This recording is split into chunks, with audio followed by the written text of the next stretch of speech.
Moving on to the Pac-12, UCLA at Oregon, 3:30 p.m. kickoff Eastern time on Fox. I feel like in the Pac-12 games, I should give Pacific time. Like, it's too much East Coast bias here, but nevertheless, 3:30 Eastern time on Fox for UCLA at Oregon. Total of 69.5, as it should be in Chip Kelly's revenge spot against the Oregon Ducks. Once upon a time, Brett, at the beginning of my career, my first role was an Oregon Ducks beat reporter for one of the local TV stations there. Chip Kelly was a pleasure to cover. It was a dream scenario.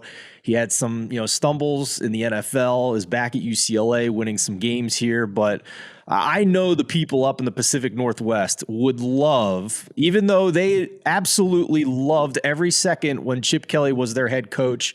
It was an amazing era for the Ducks, but that still doesn't mean they wouldn't love getting a little win over their old coach, and I'm sure Chip Kelly wants some revenge on his old program as well. Yeah, this is probably the best game of the weekend. Just a terrific matchup. College Game Day chose it as their spot to be this week, and rightfully so. You can throw on Oregon, and that's really about it. They're 121st in passing success rate allowed. That's alarming, but they're also like top 25 in just about every other spot. So if you can throw on them, that's great. And Dorian Thompson-Robinson can throw the heck out of the ball. He's been spinning it this year. He's 15th in EPA among quarterbacks and 5th in passing efficiency. 5th. He is just outstanding. He's quietly making a nice run at a Heisman possible season. If he wins this game, he is going to be in the conversation. I did put him in a piece that is coming out the lines this week about the biggest movement preseason to now in Heisman odds. Dorian Thompson-Robinson is on that. Let's talk about some offensive lines, though, because this is what the people come here to listen for.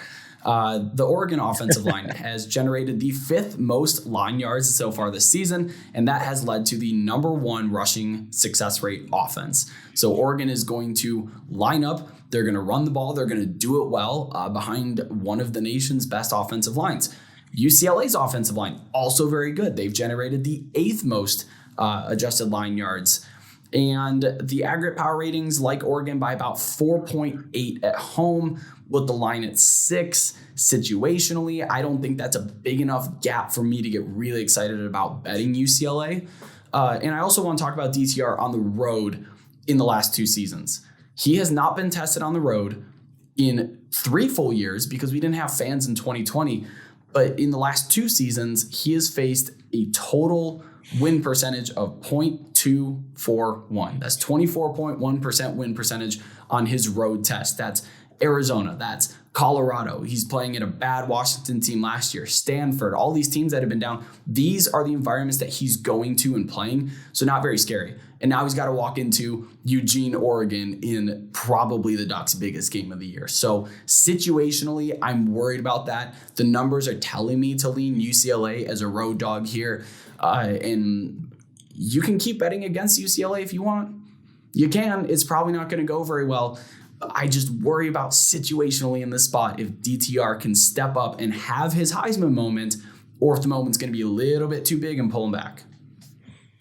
Yeah, I mean, UCLA, it's been impressive. They got the double-digit win over Utah, who we just saw pull the upset over USC. They get an 8-point win over Washington, when at that point we thought Washington was pretty frisky.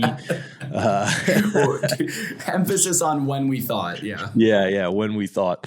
The beginning of their schedule was an absolute cakewalk the first 4 weeks of the season, but I agree with you. There's an aspect here to this schedule for UCLA where, first of all, their home games are empty. Like, they don't play. It might as well be 2020 with the UCLA fan support that comes to that stadium.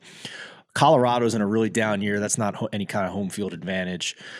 Autzen is a totally different animal that this team has not faced, not even come close to facing at this point. It will be extremely loud. The Ducks fans will be up for a game against Chip Kelly in this one. And I honestly, I've covered games at every single Pac-12 stadium with the exception of Utah and Colorado, because they weren't in the Pac-12 yet when I was out there covering it. But Autzen is the loudest stadium. Like, I think Utah might have taken that after what I saw the other night. That was unbelievable what I saw in Utah with that blackout. But other than that, Autzen is extremely loud. Everything funnels down to the field. I've had to turn the speaker down on my camera when I'm shooting at Autzen because it's blowing my ear out. It's so loud. So it is not, I'm yelling at the person next to me so that they can hear me when I'm on the sidelines at Autzen. This is a big deal that UCLA hasn't faced anything like this. So I think the line is fair. It might be another spot where I'm looking to get a live bet in on Oregon if they get off to a bit of a slow start. But I don't think that can be underestimated here in this game. So, do you don't have a bet yet in on this one? Is there a number live that you'd be interested at Oregon? If we get maybe like a 4 or a 3.5? I don't know, because I think if Utah comes out strong and swinging, that Utah is going to control UCLA, this game. you mean? Or UCLA, I'm sorry. Yeah. If UCLA comes out strong and is swinging for the fences and they beat up Oregon in the first couple of drives, I think UCLA is going to maintain that. We might just have to accept that they're a really good football team. Not that this is usable data, but the only time DTR has played in Eugene, his team scored 6 points. So that was back in 2018. I'm not really factoring that in because that was a completely different circumstance. But yeah, I don't know if there's a live number that I like for Oregon if UCLA gets out to a big start. Maybe if neither team gets out to a really fast start and that line kind of holds around 6, maybe even dips to 5.5, 4.5 for Oregon. Maybe it's worth considering, but I'm just taking this one really cautionary because the numbers, again, are really close to what the spread is. They're telling me to lean the road dog, but situationally, I cannot do that.